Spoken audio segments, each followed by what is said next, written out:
දෙදස් ඔලවෙල් ප්‍රශ්න පත්තරේ 4වෙනි ප්‍රශ්නයට අපි දෙයිය.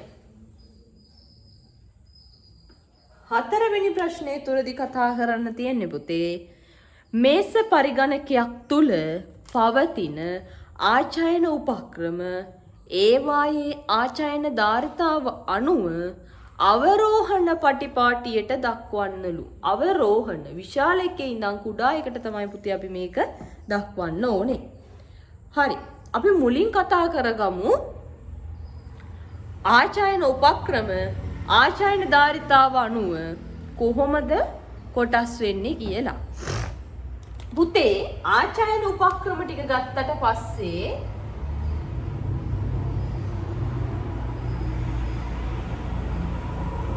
ආචයන උපක්‍රම වල පුතේ අඩුවෙන්ම ගබඩා කරන්න පුළුවන්. අඩුම මතක ධාරිතාවක් තියෙන්නේ රෙජිස්ටර් මතකය තුල. රෙජිස්ටර් මතකය තුලදී. හරි කිලෝබයිට් එකක් වගේ ප්‍රමාණයක් පුතේ රෙජිස්ටර් මතකයේ තැන්පත් වෙනවා. ඊළඟට පුතේ නිහිත මතකය. නිහිත මතකයේ තියෙනවා ඊළඟට.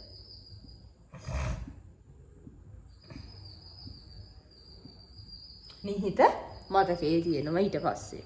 නිහිත මතකයට අපි කියනවා කෑෂ් මෙමරි එක කියලා.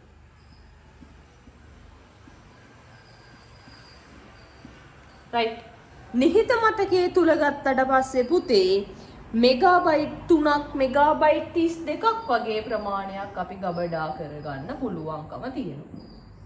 රයිට්. ඊට පස්සේ පුතේ අපිට ගබඩා කරන්න පුළුවන් CD වල සංයුක්ත තැටි. ඊට පස්සේ පුතේ DVD වල CD තියෙනවා DVD තියෙනවා. CD එකක් ඇතුලේ පුතේ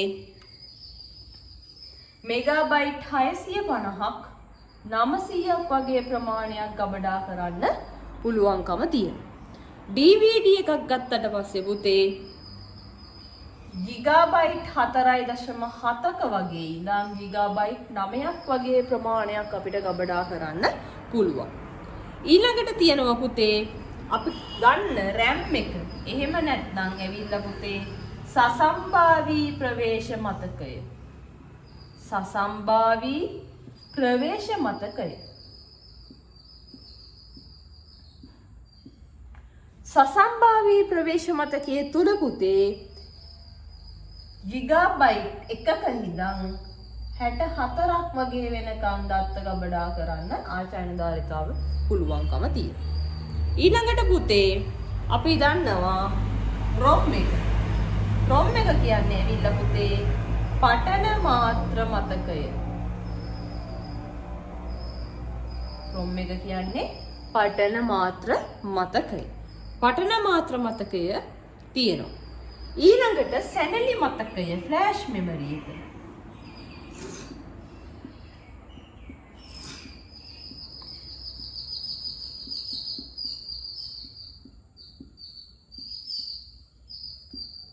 ෆ්ලෑෂ් මෙමරි එක ඊළඟට තියෙනවා. ෆ්ලෑෂ් මෙමරි එක තුල මේ වගේම GB 1 සිට 64 වගේ දක්වා ප්‍රමාණයක් ගබඩා කරන්න පුළුවන්.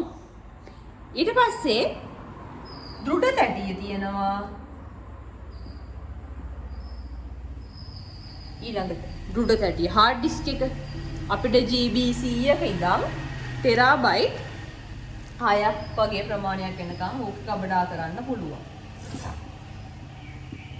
right. අවසාන වශයෙන් වැඩිම ධාරිතාවක් ගබඩා කරන්න පුතේ අපි පාවිච්චි කරනවා චුම්බක පටි. චුම්බක පටියක් අපි අවසාන වශයෙන් පාවිච්චි කරනවා. චුම්බක පටිය ටෙරාබයිට් 1 ටෙරාබයිට් වලින් තමයි පුතේ චුම්බක පටියක ධාරිතාව පටන් ගන්නෙ. ටෙරාබයිට් 1ක ඉඳන් ටෙරාබයිට් 180ක් වගේ වෙනකම් ගන්නවා චුම්බක පටි. ඔන්න ඔය විදිහට තමයි පුතේ දත්ත මතකද ආචයන ධාරිතාව අනුව ආචයන උපක්‍රම බෙදන්නේ. එතකොට ප්‍රශ්නය අහනවා ආචයන උපක්‍රම. හරි ආචයන උපක්‍රම ටික ඒවායේ ආචාන ධාරිතාව අනුව අවරෝහණ. ලොකු එකේ නම් පොඩි එකට තමයි පෙළ ගස්වන්න ඕනේ. පුතේ මේකේ ලොකුම එක කොහෙද? චුම්බක පටිය. අඩුම එක තමයි රෙජිස්ටර් මතකය කියලා කියන්නේ. රයිට්. පළවෙනි උත්තරේ කියනවා රෙජිස්ටර් නිහිත මතකය වැරදිනේ පුතේ. රෙජිස්ටර් කියපු ගමන් උඩම ඉන්නේ. එහෙනම් එයා නෙමෙයි වැඩිම එක්කෙනා. එහෙනම් ඒ උත්තරේ වැරදි. දෙවෙනි ප්‍රශ්නෙට එන්න. රුඩ ඩිස්කය. හරි හાર્ඩ් ඩිස්ක් එක. සසම්භාවී ප්‍රවේශ මතකය RAM එක. ඊට පස්සේ කියනවා රෙජිස්ටරේ. එහෙනම් ඔන්න පුතේ ඒ උත්තරේ හරි. දෙවෙනි උත්තරේ හරි. එයා තියාගමු පැත්තේ. තුන්වෙනි එකේ කියනවා සසම්භාවී ප්‍රවේශ මතකය. හරි. රෙජිස්ටරය හරි. නිහිත මතකය. එහෙනම් ඒක වැරදි නේද? මේ රෙජිස්ටරේට පස්සේ නිහිත මතකයේ තියෙන්නේ. එහෙනම් වැරදි. හතරවෙනි එක කියනවා සසම්භාවී ප්‍රවේශ මතකය, නිහිත මතකය, රුඩ ඩිස්ක්. එහෙනම් ඒකත් වැරදි. උත්තරේ 2. නිවැරදි පිළිතුර 2.